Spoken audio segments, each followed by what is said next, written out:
Special കൂൺ മസാലയാണ്. നല്ല അടിപൊളിയായിട്ട് നമുക്ക് കൂൺ മസാല വെക്കാം. അപ്പോൾ അതിനായിട്ട് സവോളയും തക്കാളിയും ഇഞ്ചിയും വെളുത്തുള്ളി കറിവേപ്പില പച്ചമുളക് പിന്നെ തേങ്ങ ഇത്ര എടുത്ത് വെച്ചിട്ടുണ്ട്. ഇതിൻ്റെ കൂടെ കുറച്ച് കാഷ്യൂവും കുറച്ച് പട്ടയും രണ്ട് കഷ്ണം പട്ടയും രണ്ട് കഷ്ണം ഗ്രാമ്പൂവും പിന്നെ കുറച്ച് ജീരകവും കൂടെ ചേർത്തിട്ട് നന്നായിട്ട് വഴറ്റിയെടുക്കുന്നുണ്ട്.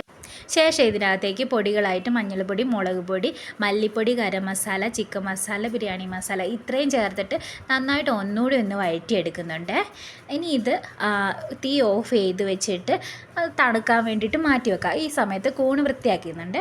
പിന്നെ ഇത് അരച്ച് വെച്ചിട്ടുണ്ട്. ഈ അരച്ചതെല്ലാം കൂടെ അതേ പാനിലേക്ക് തന്നെ ചേർത്ത് കൊടുത്തിട്ട് ആവശ്യത്തിന് വെള്ളം, ഒരുപാടൊന്നുമില്ല, കുറച്ച് വെള്ളം.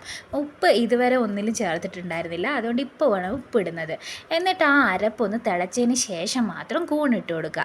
ഇനി ചെറിയ തീയിൽ അടച്ചു വെച്ച് വേവിച്ച സംഭവം റെഡിയാണ്. എന്താ മണം എന്നറിയോ?